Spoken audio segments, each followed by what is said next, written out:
Kisah Tanah Jawa, Pocong Gundul. Terima kasih semuanya udah hadir, tadi udah sempat nonton. Dan sekarang di press conference ini, saya ingin ucapkan, pertama-tama ingin ucapkan terima kasih kepada Bank BNI. BNI terima kasih Pasis atas dukungannya. Kita butuh dukungan terhadap film Indonesia dan untuk ini kami sangat apresiasi. Dan juga kepada ya di sini yang saya ingin ucapkan the creators also, yang pasti sutradara kita, thank you our partnership.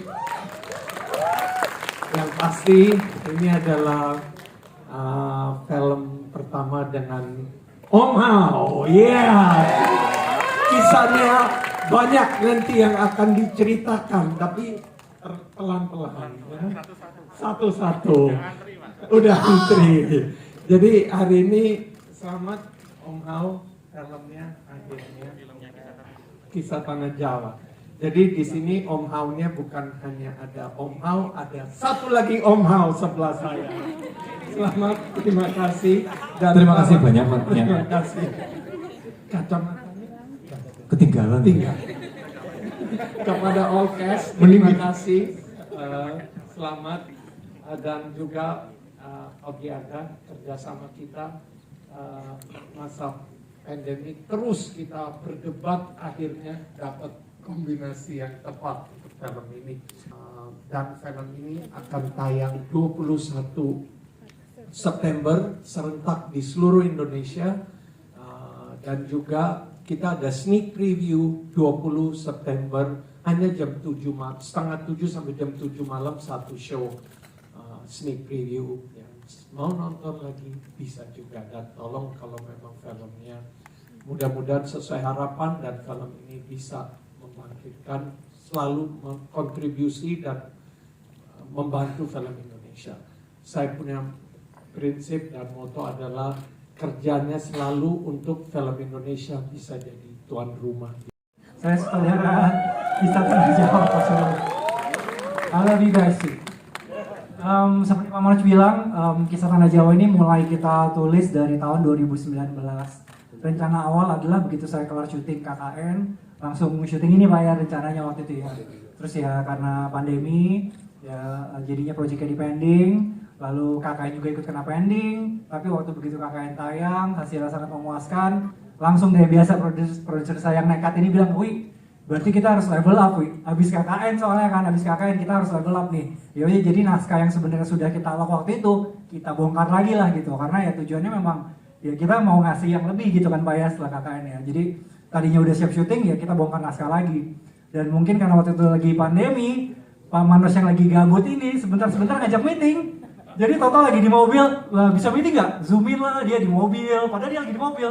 Toto sampai rumah nge-zoomin lagi, udah kayak episode YouTube yang lagi ke rumah selebritis gitu, sambil jalan gitu di rumah dia, kita meeting gitu kan. Ya cuma ya itu yang saya sukanya sih, jadi dengan pandemi ini jadi berkat gitu buat kita ya, karena kita jadi punya waktu untuk mempersiapkan film ini yang kita semua merasa ya kita sudah level up lah gitu dari KKN di Desa Penari. I hope kalian merasakan yang sama. Terima kasih. Sebenarnya ini satu proses panjang ya, dan alhamdulillah hari ini kita bisa berkarya dan sampai di posisi ini. Tidak jauh juga dari dukungan yang ada di pojok sana, sudah nonton dari tadi. Dan ini tanggal 13 September itu juga bertepatan dengan ulang tahun yang difilmkan, yaitu Walisti yang 13 September itu pas ulang tahunnya ceritanya gitu. Dan kebetulan ini tidak direncanakan. Waktu itu waktu Kisah Tanah Jawa syuting di Dieng, terus saya ditanya tanggal lahirnya tanggal berapa. Saya hanya di depan mobil, di kaca mobil itu kemudian nulis tanggal aja, tanggalnya ini gitu. Terus nanti kalau sudah tayang request minta kain kafan sama kapur barus, terus kembang setaman. Itu yang sudah di pojok hadir. Kalau saya jauh-jauh yang diomongkan. Dan tadi awalnya kan mintanya kainnya itu lembaran, terus saya suruh menatakan seukuran badannya gitu di pojok. Nah ini juga bertepatan juga, jadi kenapa kita pakai batik ya? Sebenarnya malam ini kita hajatan para pocong Tanah Jawa. sebelahnya juga sudah ada. Sebelahnya itu ada satu boneka, kita tak sebut apa ya, tapi akan jadi mediumisasi, jadi medianya itu kita bungkus. Jadi ya sugeng rawuh hajatannya gitu. Selamat datang untuk hajatan para pocong tanah Jawa pada malam ini. Tanggal 13 loh. Dan KTJ itu semua sudah 13 gitu. 13 dibentuknya, saya tanggal 13 lahirnya, teman-teman juga 13, dan hari ini juga tanggal 13, Palisdi juga tanggal 13 lahirnya. 13 juta dong? 13 juta, amin. 13,13. Dua kali Om Hao disebutkan yang ketiga. Mengingatkan aja, tapi terserah. Sudah datang Pak, karena gerbang antar dimensinya sudah terbuka. Yang di pojok sebelah sana. Langsung diam semuanya. Om Hao, ini ternyata hari ini hajatan pocong-pocongnya.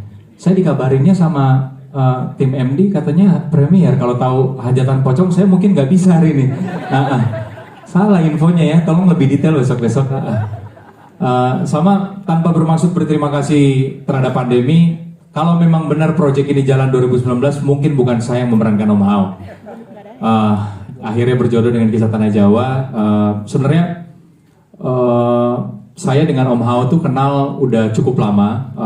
Cuman memang kita sempat lose kontak karena memang Om Hao kan memang tinggalnya di Jogja, saya di Jakarta. Paling kalau ada kesempatan, misalnya saya lagi main ke Jogja, kita akan ketemu. Tapi memang benar-benar proyek ini kita tahunya belakangan bahwa ada keterlibatan satu sama lain gitu. Jadi emang Kisah Tanah Jawa selalu punya tempat di hati saya, makanya saya sangat luar biasa senang ketika ditawarkan untuk bisa terlibat di proyek ini. Yang mudah-mudahan apa yang kita kerjakan ini bisa menyentuh hati teman-teman. Dan sekali lagi buat yang malam ini sudah hadir, saya ucapkan terima kasih banyak. Kalau suka sama filmnya, jangan lupa untuk disebarkan bahwa film ini nanti tayang tanggal 21 September di seluruh bioskop serentak. Kalau nggak disebarin, nanti yang di sana ikut pulang. Oke, segitu aja dari saya. Terima kasih. Oke, sebelum kita Dan ngobrol. juga hari ini tanggal 13 ini kita launching music video. Ya. Oke, pengalaman di kubur ya. Jadi memang gimana ya? Jadi memang sebenarnya salut kepada tim art director juga yang memang persiapannya juga luar biasa ya dengan segala perlengkapan. Jadi memang sebenarnya disediakan ini Mas ya, disediakan tanah kita bilangnya apa sih? Jadi tanah buatan lah gitu. Jadi itu bukan tanah asli yang harusnya tadinya dilempar ke wajah saya ini ya gitu.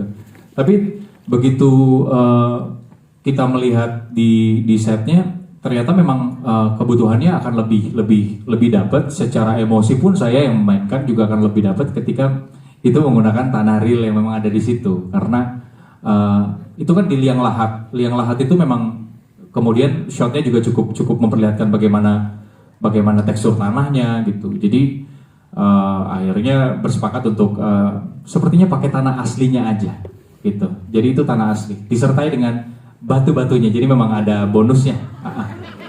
Tapi itulah ya, itulah keajaiban dari industri film bahwa saya tidak pernah menyangka bahwa di kesempatan bermain film ini Pak, akhirnya saya mengerti bagaimana rasanya tanah gitu.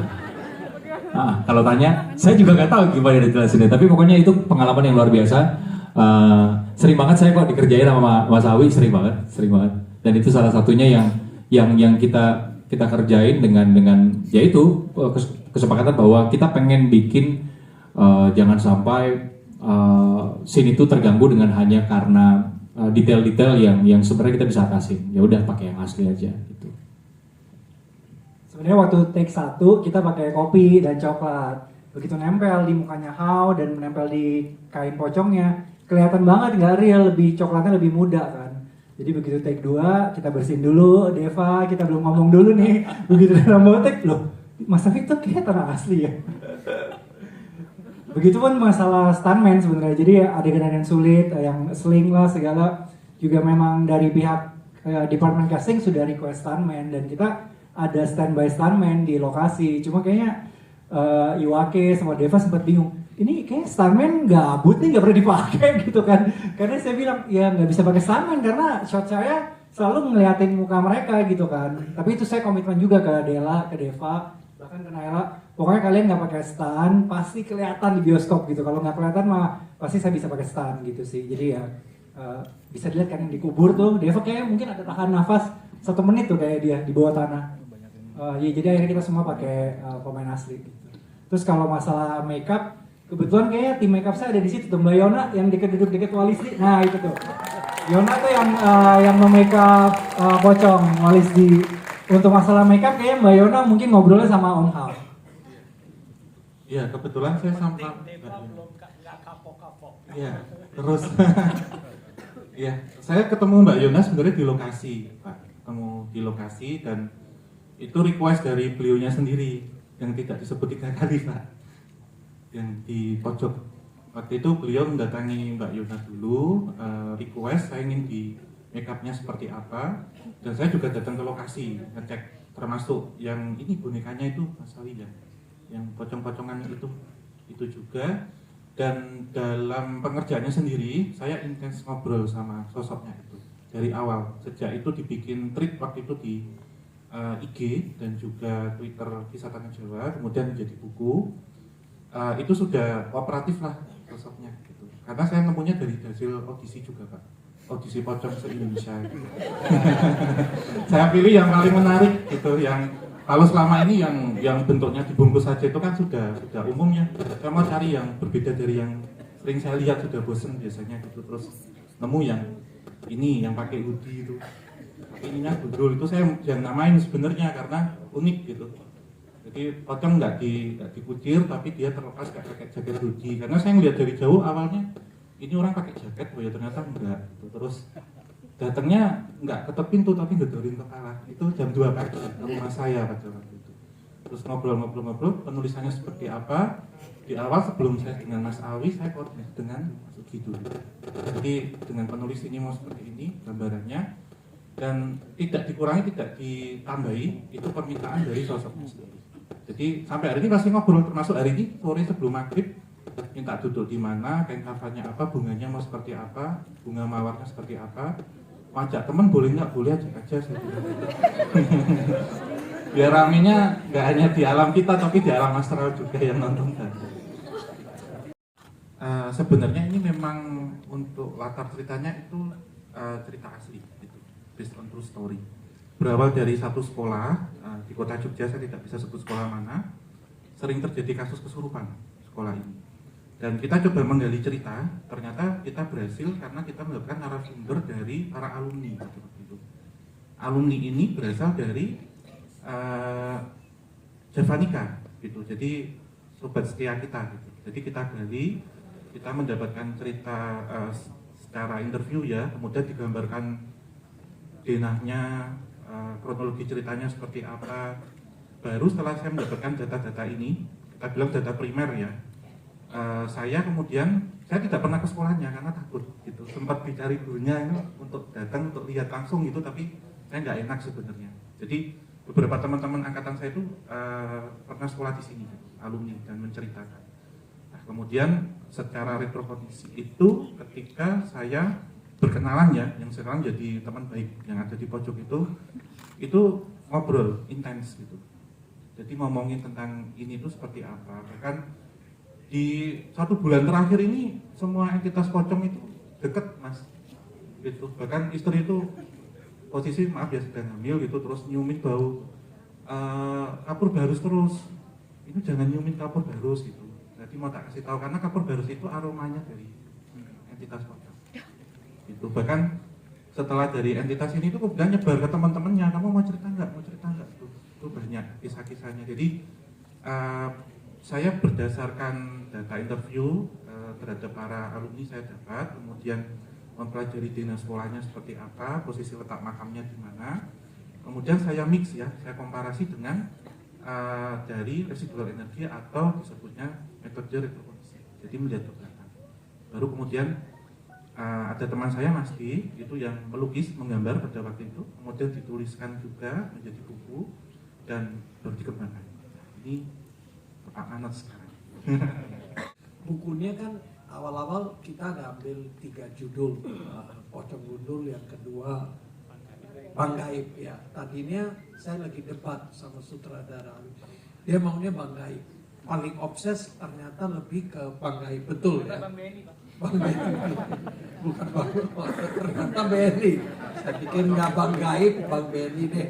Jadi tadinya Bang Gaib, cuman saya tertarik sekali dengan, saya kan lihat dari segi komersial, jualannya apa, menarik. Yang pasti saya terinspirasi kalau kisah nyata, bukan quote and quote orang ngomong ini cerita asli, tapi dasarnya apa, researchnya apa, ini ada Om Aunya sendiri.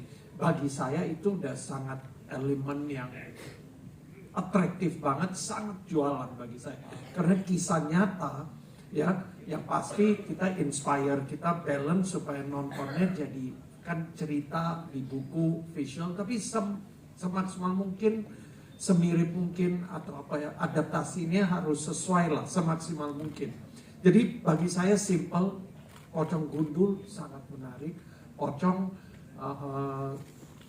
relatable, apalagi bagi saya yang belum pernah saya lihat di film atau di apa, Gundul, Pocong Gundul itu. Jadi pas kalau udah ngomong Gundul, Pocong Gundul, nah itu siapa lagi kalau yang tepat jadi pocongnya, no brainer. Dan balik lagi, saya ke tim sama casting sama Sanjay itu ngobrol sama tim bahwa semirip mungkin, benar 11-nya Deva omongnya, jadi 11-12 nih bagi saya.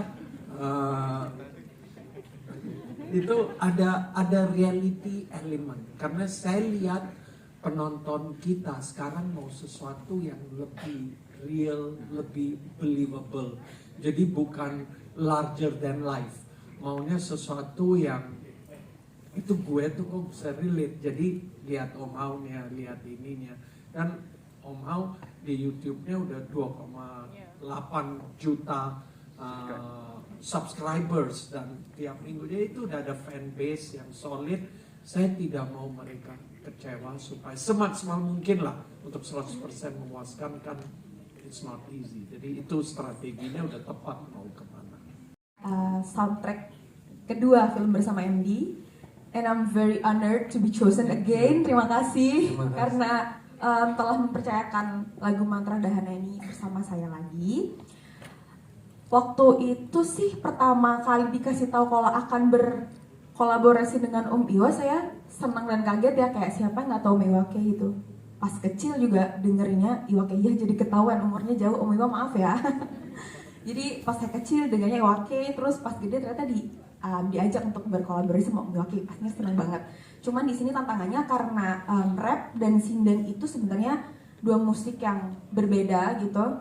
Di sini tantangannya. Tapi saya dan Om Iwa percaya kalau misalkan walaupun seenggak versatile nada sinden dan rapper untuk dijadikan satu, tapi itu tetap musik dan tetap rasa. Jadi kita bekerja sama untuk mengkolaborasikan sebagai lagu yang hidup dan indah begitu. Dan fun fact,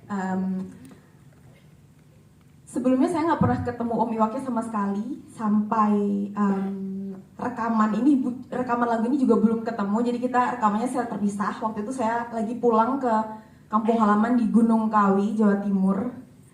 Jadi saya ke kota dulu karena di sana tidak ada studio yang proper. Jadi saya ke kota dulu selama 1 jam, terus rekamannya di situ via Zoom call sama Om Iwake. Jadi lagu yang sudah kalian dengarkan tadi itu direkamnya saya dan Om Iwa secara terpisah gitu.